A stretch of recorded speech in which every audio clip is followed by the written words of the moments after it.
In 2010, a 24-year-old college dropout opened a small convenience store in Beijing. It sold snacks, stationery, and cheap trinkets. It nearly went bankrupt 3 times in 5 years. Today, that same store is worth $40 billion, and it did it by selling toys that you can't even see before you buy them. No one saw this coming, not investors, not toy giants, not even the guy who built it. This is a story of Wang Ning, Pop Mart, and the blind box obsession that quietly took over the world. Wang Ning wasn't a toy person. He wasn't even a business school kid with a plan. He grew up watching his parents run a small shop, and somewhere in those long hours behind the counter, retail got in his blood. Before Pop Mart, Wang and some of his classmates ran a tiny booth rental shop near their campus called a grid shop, where different sellers rented small stalls inside one store. It was scrappy, but it worked well enough that when he sold his stake, it gave him the seed money for something bigger. In November 2010, Wang opened the first Pop Mart store, inspired by a Hong Kong chain called Log On, a supermarket-style store for trendy lifestyle goods. The idea wasn't toys.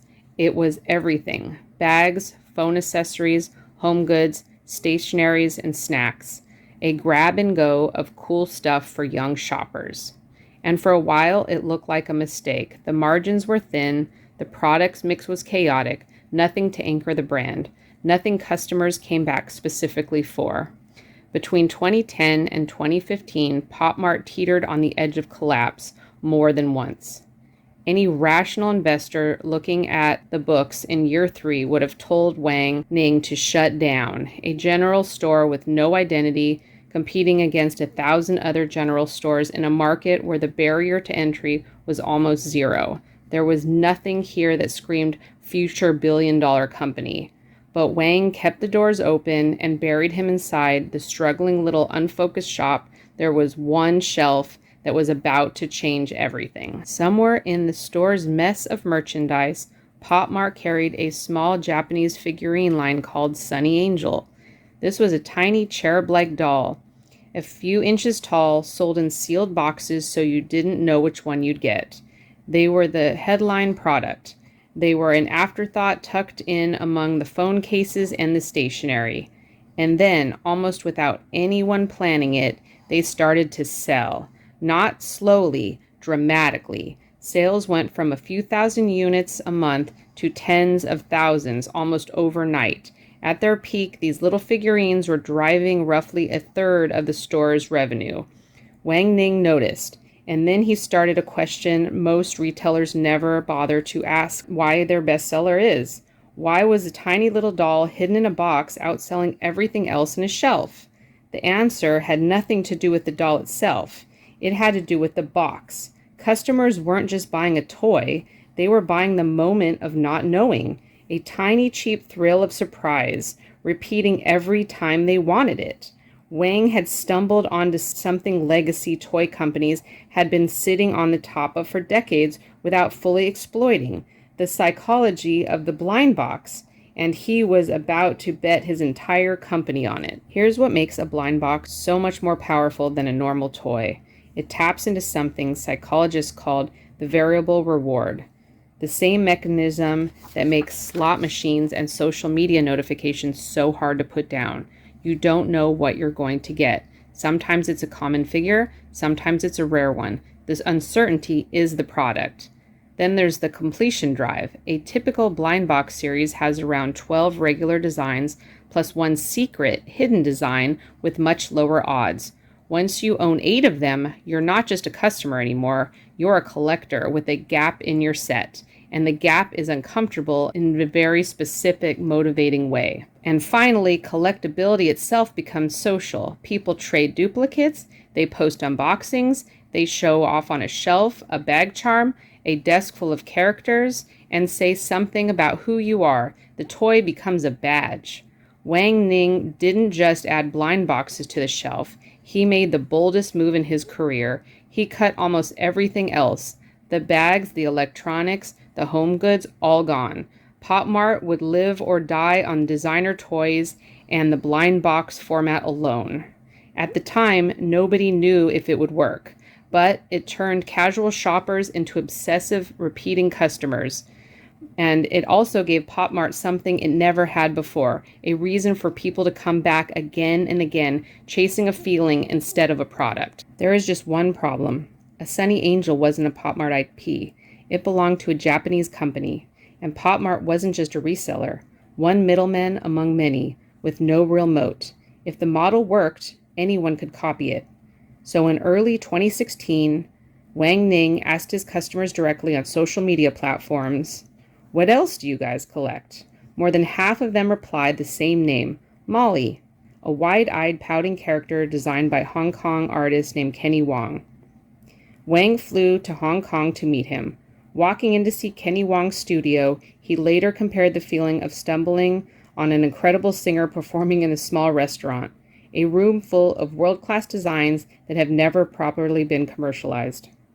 Pop Mart signed an exclusive deal with Molly, acquiring the IP rights, handling productions, and putting her into blind box format.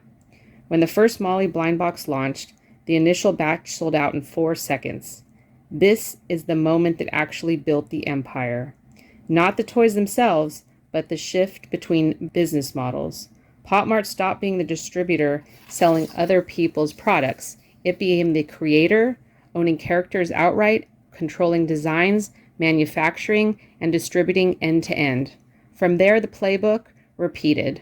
Pop Mart signed more independent artists, building out characters like Demo, Skull Panda, and eventually Nordic folklore-inspired creator called Labubu.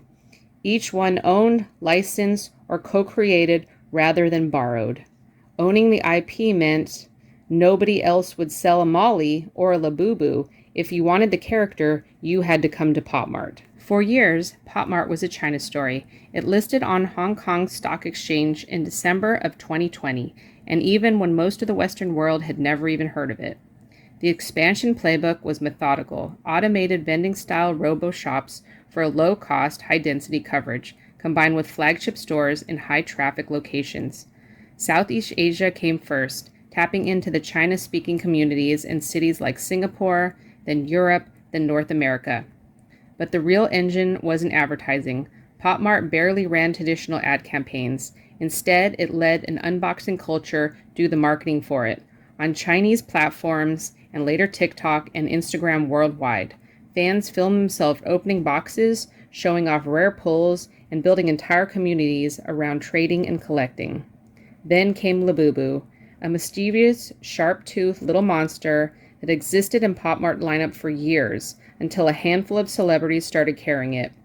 When it showed up on bags belonging to global pop stars and public figures, the characters crossed from a niche collectible to a global cultural symbol almost overnight. Overseas sales exploded, a growth measured not in tens of percent, but in hundreds, in some markets over 1,000. Stores in Los Angeles, London, and Manila saw lines out the door. Resale prices on rare figures spiked to multiples. Pop Mart, a company that started a struggling variety shop in a Beijing mall, was suddenly outselling toy giants that had existed for centuries. Here's the thing, legacy toy companies keep missing. Pop Mart was never really in the toy business. It was in the identity business. A figure clipped to your bag says something about you before you even say a word.